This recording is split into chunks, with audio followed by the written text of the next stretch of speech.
আসসালামু আলাইকুম রহমতুল্লাহি তাআলা বারাকাতু। দূরের এবং কাছের যারা যেখান থেকে বসে আমাদের সাথে সংযুক্ত হয়েছেন, আমরা সকলের প্রতি আন্তরিক মোবারকবাদ এবং ধন্যবাদ জানাচ্ছি।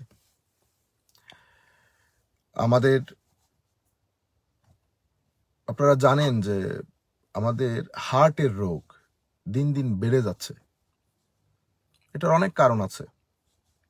তোমাদের একটি কারণ হচ্ছে, কোনো রাষ্ট্রের মধ্যে যখন মানুষ সুবিচার থেকে বঞ্চিত হয়, কোনো রাষ্ট্র যখন তার জনগণকে সুবিচার দিতে ব্যর্থ হয়, এটা দিয়ে মানুষের ভিতরে যে ক্ষোভের তৈরি হয়, সেই ক্ষোভও মানুষের এই যে হার্ট ডিজিজটাকে অনেক বাড়িয়ে ফেলে এবং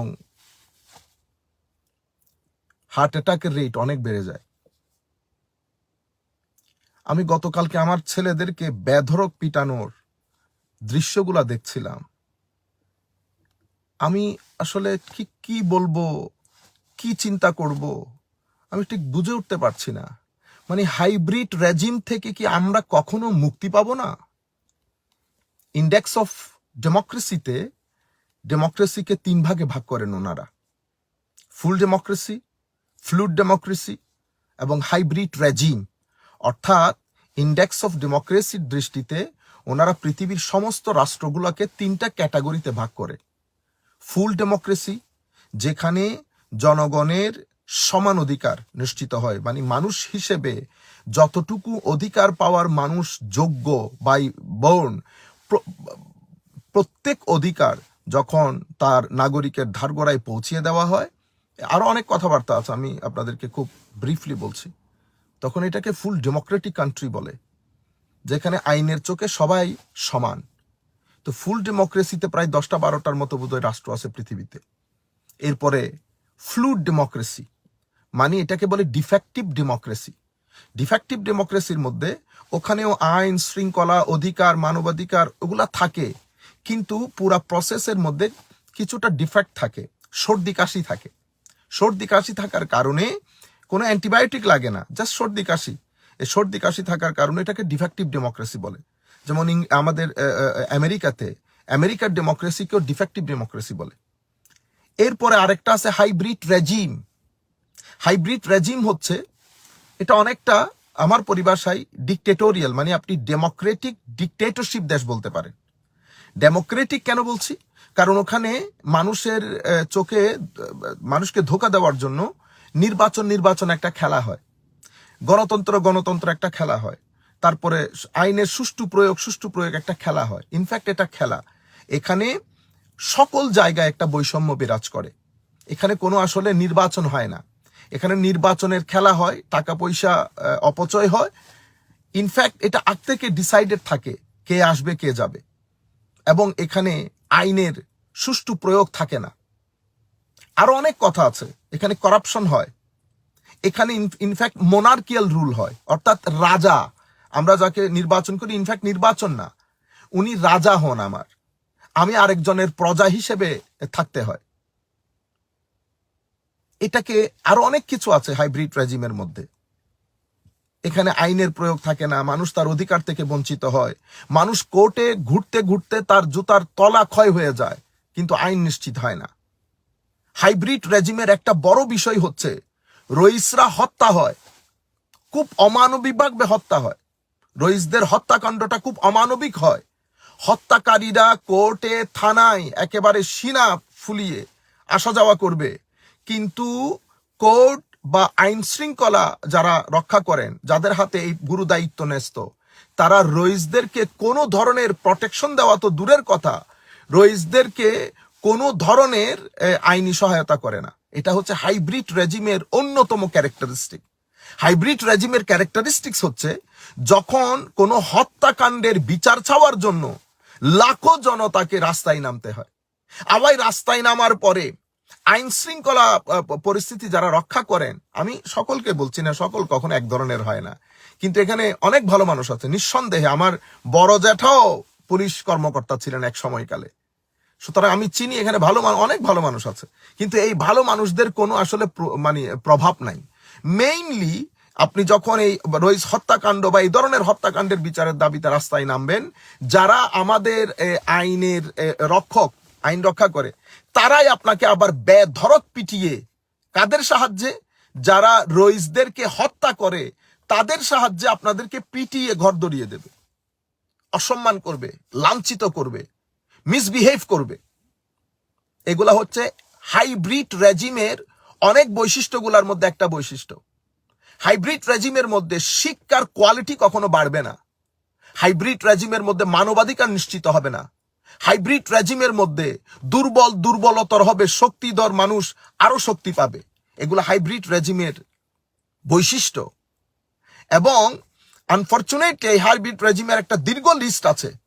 সেই লিস্টের মধ্যে বাংলাদেশের অবস্থান এখনো বোধহয় 79 থেকে 89 এর মাঝখানে। আমি এগুলা পড়েছি অনেক আগে, কিন্তু আমার দুঃখ লাগে আমরা কি হাইব্রিড রেজিম থেকে আর মুক্তিই পাবো না? কেন বলছি এই কথাগুলো?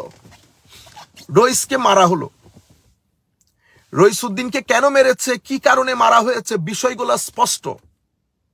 আমাদের জুলাই বিপ্লবের পরে ইন্টারিম গভর্নমেন্ট যখন হুকুমতে ক্ষমতায় আসলেও এখানে আমাদের কিছু ধর্মীয় দল, আমরা এখন ঠিক বুঝতে পারছি না আসলে কে আমাদেরকে শাসন করে, কি ওই ধর্মভিত্তিক উগ্রবাদী দলগুলো। আমি সবাইকে উগ্রবাদী বলছি না, অফকোর্স না, কিন্তু কর্মকাণ্ড যেগুলা ঘটিয়েছেন 26 এপ্রিলের অনুষ্ঠানের পর থেকে, 26 এপ্রিলের অনুষ্ঠানকে কেন্দ্র করে ব্লেম একটাই, এখানে আওয়ামী লীগকে প্রমোট করা হবে। এগুলা হচ্ছে খেলা। ইতোপূর্বে ফেসিস্ট গভর্নমেন্টের একই অস্ত্র ছিল, একই অস্ত্র। কোন একটা কিছু প্রটেস্ট করতে গেলে এখানে বিএনপি আছে, এখানে অমুক পার্টি আছে। তো সেম জিনিসগুলো এখানে এখনো করা হচ্ছে। 26 এপ্রিলের অনুষ্ঠানের জন্য অমুক আছে, প্রমোশন করা হবে, ইন্না লিল্লাহি ওয়া ইন্না ইলাইহি রাজিউন। 26 এপ্রিলের অনুষ্ঠান তো হয়ে গেছে, গাছ থেকে একটা পাতাও পড়ে নাই। পদযাত্রা হয়েছে, কোন ধরনের উস্কানি বা মারদাঙ্গা হাঙ্গামা হয় নাই। কিন্তু ওই জিনিসগুলো, মানে এটাকে দমিয়ে রাখতে হবে। আমার কথা হচ্ছে, রইসকে হত্যা করা হয়েছে, এই হত্যাকাণ্ডের বিচারের জন্য আমাকে কেন রাস্তায় নামতে হলো? আমাদের ছোট ছোট বাচ্চাদেরকে কেন রাস্তায় নামতে হলো? খানেকা ছেড়ে আমাদের পিরানে কেরাম এবং তাদের মুরিদিনদেরকে কেন রাস্তায় নামতে হলো? এগুলা বুঝার জন্য কি কলেজ বিশ্ববিদ্যালয়ে পড়তে হয়? রইসউদ্দিনকে নির্মম ভাবে হত্যা করা হয়েছে। মানে আজীব লাগে, আমরা এখনো মানুষ রয়ে গেলাম। আপনারা যারা এই হত্যাকাণ্ডের সাথে জড়িত, এবং যে পুলিশ পানি দিয়ে মুখ থেকে পানি নিয়ে ফেলেছে, তার কোনো পরিবার নাই। আমি বলছি, আমি সবার জন্য বলছি, আমি হেদায়েতের জন্য বলছি, আপনারা জিনিসগুলো নিয়ে চিন্তা করেন। হাইব্রিড রেজিম থেকে কি আমাদের আর আমরা কি মুক্তি পাবো না? আর হাইব্রিড রেজিম থেকে মানে এভাবে চলতে থাকবে। গতকালকে দেখলাম পুলিশের সামনে, যেই সমস্ত চিত্রগুলো আমরা আগে দেখতাম, পুলিশের সামনে বেধড়ক পিটাচ্ছেন একজন প্যান্ট শার্ট পরা লোক, আর পুলিশের সাথে আরো কিছু 2-4 জন জনতা, ওনারা নাকি আম জনতা। ওনারা আম জনতা না। আরেকজন পুলিশ অফিসারের মুখে শুনতেছি যে সাধারণ মানুষ আমাদেরকে সহযোগিতা করছে। কে বলেছে আপনাদেরকে সাধারণ মানুষ সহযোগিতা করছে? সাধারণ মানুষ যদি সহযোগিতা করে থাকে, যারা এই হাজার হাজার লাখো মানুষ বিরোধী এই আপনার প্রটেস্টের জন্য নেমেছে, এরা কারা? তো সাধারণ মানুষ তো সাধারণ মানুষ না, এগুলো প্রত্যেকেই কোনো না কোনো পলিটিক্যাল পার্টির সাথে জড়িত।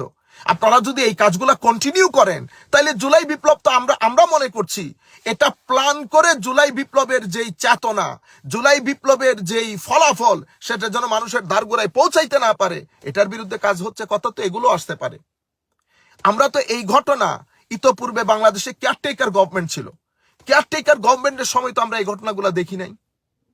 কিন্তু ইন্টারিম গভর্নমেন্ট, যাদের উপর এত আশা ভরসা, আমাদের আইনমন্ত্রী প্রফেসর আসিফ স্যার, ইন্না লিল্লাহি ওয়া ইন্না ইলাইহি রাজিউন, আপনি ওই চেয়ারে বসার আগে এত সুন্দর সুন্দর কথা, কোথায় আপনি এখন? রইস হত্যাকাণ্ডেও কোনো কিছু কি আপনি পেপারে পড়েন নাই? এতগুলো প্রতিবাদ হচ্ছে, আপনি কোনো কিছু জানেন নাই, পড়েন নাই স্যার? আপনি ওই পোস্টে যাওয়ার আগে আপনি মিলিয়ে দেখবেন, ঘরে আসে বসে চিন্তা করে দেখবেন, আপনি যেই কথাগুলো বলে ওই চেয়ারে বসেছেন, সেই কথাগুলো, সেই চেয়ারের হক আদায় করছেন কিনা। মাননীয় স্বরাষ্ট্র উপদেষ্টা, আপনার বাসায় পদযাত্রা হলো, এতগুলো লাখো মানুষ, হাজারে হাজারে ছেলেপুলে, শুধুমাত্র একটা আশা ভরসা নিয়ে, শুধুমাত্র একটা আপিল নিয়ে আপনার ধার গোড়ায় গেছে। আপনি স্বরাষ্ট্র উপদেষ্টার চেয়ারে বসে সবকিছু ভুলে গেছেন। এটা কি মানে এটা কি মানা যায়? আপনি ঘুমিয়ে গেলেন, কাকে উপদেশ দিয়েছেন, কাকে আদেশ দিয়েছেন, কি হয়েছে একটা আপডেট পর্যন্ত দেন নাই। যে আমাদের কাছে আমাদের বাংলাদেশের জনগণ, আপামর সুন্নি জনতা, সাধারণ জনগণ আমার বাসার অভিমুখে পদযাত্রা করেছে এরকম একটা ঘটনা নিয়ে আমি তাদের এই চিঠি অ্যাকসেপ্ট করলাম। আমি তাদের নিশ্চিত করছি যে আমি এই হত্যাকাণ্ডের সুষ্ঠু বিচারে যত যা যা ভূমিকা, যা যা কাজ করতে হয় আমি করব। আপনি একটা ওপিনিয়ন ব্যক্ত করলেন না, এত উপরে উঠে গেছেন আপনি। তাইলে কি আমরা ডিক্টেটোরিয়াল রুলে বসবাস করছি? আপনি সিম্পল, আমি আপনাকে আমানত দিয়েছি ওই চেয়ারটা, আপনি ওই চেয়ারের আমানত যদি রক্ষা করতে না পারেন চেয়ার ছেড়ে দেন। সেই কারণে আমরা ডিক্টেটোরিয়াল রুলই বলি, এটাকে ডিক্টেটোরিয়াল রুল বলে। অর্থাৎ আমি আপনাকে স্যার ডেকে ডেকে আমি আপনাকে 2 হাত নম নম করে অনুরোধ করতে হচ্ছে, দয়া করে আমার ভাইয়ের বিচার করেন। মাথায় আসে না আপনারা ঘুমান কেমনে? শুধু রইস হত্যা মামলা না, আমরা ইতোপূর্বে যেই সরকার পালিয়েছে সেই সরকারের আমলে যে হত্যাকাণ্ডগুলো ঘটেছে, আমরা সর্বশক্তি দিয়ে প্রত্যেক হত্যাকাণ্ডের জন্য আমরা প্রতিবাদ করেছি। এবং রইস হত্যাকাণ্ডের ব্যাপারেও আমি আমাদের বিভিন্ন মসলকের ভাইদের আমি শুনেছি প্রটেস্ট করতে। সবাইকে আন্তরিক মোবারকবাদ, ধন্যবাদ এবং স্যালুট জানাচ্ছি। কিন্তু আর কতদিন এভাবে কন্টিনিউ করব? আমার ছেলেদেরকে চট্টগ্রামের মধ্যে বেধড়ক পিটানো হয়েছে। এরা ক্রিমিনাল না, এরা কখনো ক্রিমিনাল হবেও না, এরা কখনো মসজিদে জুতা মারামারি করবে না। রয়ে গেল আপনারা বলেন না যে অমুক দলকে সমুক দলকে, সবার কে কি করেছে না করেছে সব স্পষ্ট, আমি সেই দিকে যাচ্ছি না। এর পরবর্তীতে আমাদের সকলের সম্মানিত, এগুলা বলা হয় মানবতার সম্পদ, আলহাজ সুফি মোহাম্মদ মিজানুর রহমান। আমরা যেমন চিনি, সবাই চিনেন, বিশ্ব চিনে আলহাজ সুফি মোহাম্মদ মিজানুর রহমান সাহেব। তার বিরুদ্ধে কেস হয়। এই কারণে আমি বলছি এগুলো হাইব্রিড রেজিম। এখানে ভালো মানুষের কোনো দাম নাই, এখানে সৎ মানুষের কোনো দাম নাই। সুফি মিজান সাহেবের বিরুদ্ধে হত্যা মামলা, চিন্তা করতেও তো লজ্জাবোধ করে। আমাকে অনেকে বলছে নিন্দা জানানোর জন্য, আমি বলেছি এই ধরনের ঘটনাতে নিন্দা জানাতেও নিন্দা হয়। সুতরাং আমি সকলের প্রতি অনুরোধ করব, যারা আমরা কাউকে ছোট করা, কাউকে বড় করা না, হেদায়েতের উদ্দেশ্যে কথাগুলা বলছি, অন্তরের কথাগুলা বলছি। আমরা পরবর্তী প্রজন্ম, আপনারা বলছেন না যে আমাদের ছেলেরা বাইরে চলে যায়, আমাদের ছেলেরা বাইরে যাবে না কেন? ব্রেইন ড্রেইন কেন হবে না? হাইব্রিড রেজিম, যেই সমস্ত রাষ্ট্র হাইব্রিড রেজিম, সেই সমস্ত রাষ্ট্রের ব্রেইন রাষ্ট্র কখনো ধরে রাখতে পারে না। কারণ এটা হয়তো উপরের আমাদের যারা পৃথিবী পরিচালনা করে তাদের একটা, আমি ষড়যন্ত্রই বলবো, তারা আমাদের থার্ড ওয়ার্ল্ড কান্ট্রি থেকে ব্রেইনগুলা ড্রেইন করে নিয়ে যাওয়ার জন্য তারা এই কাজগুলা করে রাষ্ট্রকে অরাজকপূর্ণ পরিস্থিতির মধ্যে দিয়ে রাখে। সেই কারণে আমাদের ব্রেইনগুলো আস্তে করে চলে যায়। হাইব্রিড রেজিম তাদের ব্রেইনগুলাকে ধরে রাখতে পারে না। আপনি যখন আমাদের উঠতি বয়সের ছেলেরা যারা মেট্রিক পাস করেছে বা করবে, যা ইন্টারমিডিয়েট পড়ছে, তারা যখন রইস হত্যাকাণ্ডের পরবর্তীতে রাষ্ট্রের এই পরিস্থিতি দেখবে, এখানে আমাদের একজন বৈষম্য বিরোধী ছাত্র আন্দোলনের নেতা, তার সাথে যে ঘটনা হয়েছে সেটারও আমরা তীব্র নিন্দা জানাচ্ছি। এটা হওয়ার উচিত না, প্রত্যেককে যার যার কথা বলতে দেওয়া উচিত। কিন্তু আমি আপনাদেরকে বলছি, ভদ্র ছেলে, আমাদের ওই ছেলেটাকে মারার বা আক্রমণ হয়েছে, সাথে সাথে কত কিছু আইনি পদক্ষেপ। আমি বলছি এই ঘটনা প্রত্যেক নাগরিক ভোগ করতে হবে। এই ফ্যাসিলিটিটা প্রত্যেক নাগরিক যখন ভোগ করবে, তখন আমরা হাইব্রিড রেজিম থেকে বের হয়ে আসব। তাইলে বৈষম্য জায়গার মধ্যে রয়ে গেছে। আপনি 2 জনকে 2 চোখে দেখছেন, এই 2 জনকে যখন 2 চোখে দেখবেন, তখন আপনি তো বৈষম্য থেকে মুক্তি পেলেন না। তাইলে আমরা হাইব্রিড রেজিমের মধ্যে আটকে পড়ে আছি।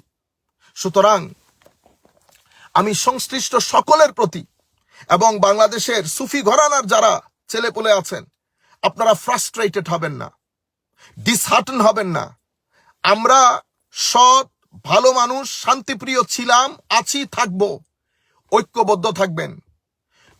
কারো কর্মকাণ্ডে মন খারাপ হয়ে ডিসহার্টন হয়ে ঘরে বসে থাকবেন না। আপনারা বর্তমান পরিস্থিতি অনুযায়ী বুঝে গেছেন, যে আসলে কি হবে, কি হচ্ছে। সুতরাং সবাই ঐক্যবদ্ধ থাকবেন, প্রত্যেক অরাজকতার বিরুদ্ধে শান্তির সাথে রাষ্ট্রীয় আইন মেনে নিয়ে আপনারা প্রতিবাদ করবেন। এখানে আমাদের কিছু ছেলে, নির্দিষ্ট পলিটিক্যাল পার্টির কিছু ছেলে মনে হয় তারাই সবকিছু, মনে হয় সরকার তারাই পরিচালনা করছেন। এই জিনিসগুলো হওয়া উচিত না। সুতরাং আমরা রইস হত্যাকাণ্ড থেকে শুরু করে হত্যাকাণ্ডের বিচার চাইতে গিয়ে আমাদের যে সমস্ত ভাইয়েরা আহত হয়েছেন, যাদের বিরুদ্ধে কেস হয়েছে, এখন এতগুলা ছেলেদের বিরুদ্ধে আপনারা ধরে নিয়ে গেলেন প্রায় 20-30 জন ছেলে রইস হত্যাকাণ্ডের বিচার চাইতে গিয়ে আপনারা অ্যারেস্ট করতে 2 মিনিট করলেন না, বেদরক পিটালেন। আমি এই পিটানোটাও বুঝি না। আমরা কি সভ্য হতে পারবো না? আপনারা পিটানোর প্রয়োজন হয় না। আমিও তো ইংল্যান্ডের পুলিশের সাথে বেশ কিছুদিন কাজ করেছি। আপনারা মানুষের কোন একটা প্রটেস্ট যখন হয়, যারা প্রটেস্ট করে তাদের সাইকোলজিটা বোঝার চেষ্টা করেন, তাদের 2-4 জনকে ডেকে তাদের মনস্তাত্ত্বিক অবস্থা, ইমোশন, তাদের প্রতিবাদের এইম এন্ড অবজেক্টিভ, এগুলা বুঝার চেষ্টা করেন। এগুলা বুঝার পরে ওইটা নিয়ে ওইটার উপরে কাজ করেন, অটোমেটিক্যালি আপনি যে কোনো প্রটেস্ট আপনি দমাইতে পারবেন। কিন্তু আমরা আলটিমেটলি বুঝি না, আমরা লাঠি হাতে নেই। আর যে লাঠি দিয়ে পিটানো হয়, এটা তো এই লাঠি দিয়ে আফ্রিকান জঙ্গলে হাতি পিটানো হয়। এটা কেন সভ্য সমাজের মধ্যে? আমরা মনে হয় সেই কারণে সরকারি অফিসার হোক, পুলিশের এসআই থেকে শুরু করে ওসি পর্যন্ত, আগে এক সময় বোধহয় পরিবার দেখে দেখে নেওয়া হতো। এই জিনিসটা বোধহয় এখনো যদি আবার করা হয়, আমার মনে হয় জাতির কিছুটা হলেও মঙ্গল হবে। কারণ এই পোস্টগুলা, এগুলো অনেক সত্যিকার অর্থে অনেক আমানতের পোস্ট। এখন এখানে আপনি যত্র যাকে তাকে এনে যখন বসিয়ে দেবেন, এই অরাজকতা হতে থাকবে। আমার মুখের ভাষা কখনো ভালো হবে না। সুতরাং এখানে শিক্ষিত, মার্জিত এমন পরিবারের সন্তান নেওয়া হোক যে পরিবারে অলরেডি সরকারি অফিসার রয়েছে, আমার মনে হয় আর কি। যার কারণে আমরা এই চেয়ারের মানটা রক্ষা করতে পারি না। আমি কোন চেয়ারে বসেছি সেটাও বুঝতে পারি না, এবং আমাদের বিহেভিয়ার দেখলে অবাক লাগে। আমি ভীত সন্ত্রস্ত কেন হব? আবারও আলহাজ সুফি মোহাম্মদ মিজানুর রহমান সাহেবের বিরুদ্ধে যে কেস হয়েছে, আমরা সেই কেসের তীব্র নিন্দা জানাচ্ছি। এবং আপনারা অলরেডি জানতে পেরেছেন যে এটা নিয়ে মানববন্ধন বা প্রতিবাদ সভা, শান্তিপূর্ণ প্রতিবাদ সভা যেখানে যেখানে হবে আপনারা শরিক হবেন। আমরা সংশ্লিষ্ট সকলের প্রতি অনুরোধ করছি, আপনারা বিষয়টা কনসিডার করবেন এবং এই ধরনের অপবাদ থেকে এবং এই ধরনের কর্মকাণ্ড থেকে আমাদেরকে, জাতিকে মুক্তিদান করবেন। আমি সবাইকে ঐক্যবদ্ধ থাকার আহ্বান করছি, ধৈর্য ধরার আহ্বান করছি, এবং রাষ্ট্রীয় আইন মেনে সংবিধান অনুযায়ী আমরা সামনের দিকে যাব ইনশাআল্লাহ। আর আল্লাহর দরবারে দোয়া রইল, এই রাষ্ট্রের বিরুদ্ধে যারা যেভাবে যেখানে বসে ষড়যন্ত্র করছে, আল্লাহ রাব্বুল আলামিন যেন সকল ষড়যন্ত্র এই জাতির কাছে উন্মোচন করে দেয়। আল্লাহ রাব্বুল আলামিন যারা ষড়যন্ত্রকারী, আল্লাহ যেন তাদেরকে হেদায়েত দান করেন, নতুবা মাওলাই করিম যেন তাদেরকে ধ্বংস করেন যদি তাদের তকদিরে হেদায়েত না থাকে। এবং বাংলাদেশের পৃথিবীর বিভিন্ন অঞ্চলে বসে এই রাষ্ট্রকে সুসংহত রাখার জন্য, এই রাষ্ট্রকে সামনের দিকে এগিয়ে নিয়ে যাওয়ার জন্য যারা যেভাবে কন্ট্রিবিউট করছে, কথা বলে, কাজ করে, সহযোগিতা করে, রেমিটেন্স পাঠিয়ে, আমরা সকলের প্রতি আন্তরিক মুবারকবাদ, ধন্যবাদ এবং সশ্রদ্ধ সালাম জ্ঞাপন করছি। আজকে এতটুকুনি। ওয়ামা আলাইনা ইল্লাল বালাগুল মুবিন। আসসালামু আলাইকুম ওয়া রাহমাতুল্লাহ। আরেকটা ব্যাপার আমি আপনাদেরকে বলে দেই, মাননীয় ধর্ম উপদেষ্টা, আপনি ধর্ম উপদেষ্টা, আপনি আমারও যেমন ধর্ম উপদেষ্টা। আমি জামিয়ার ছাত্র হিসেবে আমাদের যে সমস্ত ভাইরা পটিয়া মাদ্রাসা এবং হাটাজারি মাদ্রাসায় পড়ে, আপনি তাদেরও ধর্ম উপদেষ্টা। আপনি সেটা মাথায় রাখবেন। ঘটনা হয় আপনি ভুলে যান। আমি পোস্ট পড়েছি, আপনি কিছুদিন আগে সমাবেশকে ঘিরে অবশ্যই করেছেন।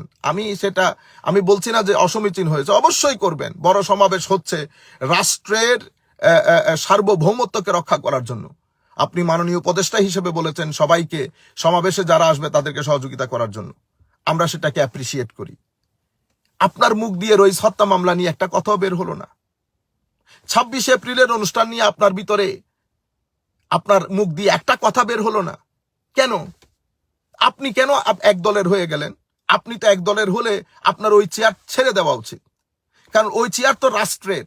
আপনি রাষ্ট্রের চেয়ারে বসে আপনার পরিবারভুক্ত যারা, তাদেরকে আপনি ফ্যাসিলিটি দেবেন, আপনার পরিবারের বাইরে যারা, তাদেরকে আপনি সবকিছু থেকে বঞ্চিত করবেন। তাইলে তো আপনার, আমি বিনয়ের সাথে, আপনি সম্মানী মানুষ, আমি বিনয়ের সাথে বলবো আপনি চেয়ার ছেড়ে দেওয়া উচিত। যদি চেয়ার ছেড়ে দিতে ইচ্ছে না করে, তাহলে আপনার আর পূর্ববর্তী সময়ের মধ্যে ফারাক কি হলো?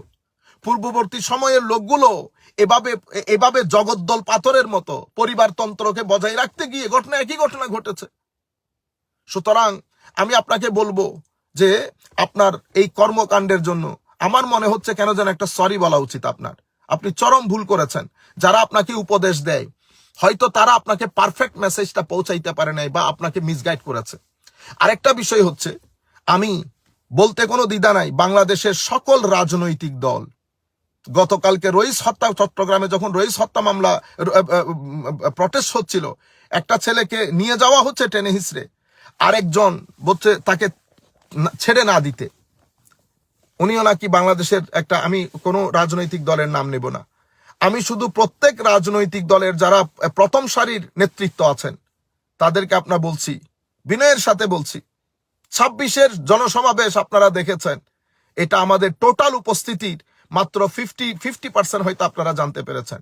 সো এটা একটা বিশাল জনগোষ্ঠী, তরিকতপন্থী, তাসাউফপন্থী।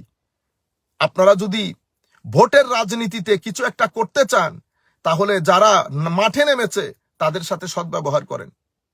আমরা ভোটের রাজনীতিতে এগুলা সবকিছু মাথায় রাখবো। আল্লাহ রাব্বুল আলামিন আমাদের হামি ও নাসির হোক। মাওলাই করিম আমাদের সকলকে বুঝার তৌফিক দান করুন। আসুন আমরা যেই দল করি না কেন, সবাই এক পেজে আসি। কিছু ক্ষেত্রে মানবাধিকার যেন লঙ্ঘন না হয়, কোনো মানুষের অধিকার যেন লঙ্ঘন না হয়, রাষ্ট্রে কোনো মানুষের উপর যেন জুলুম না হয়।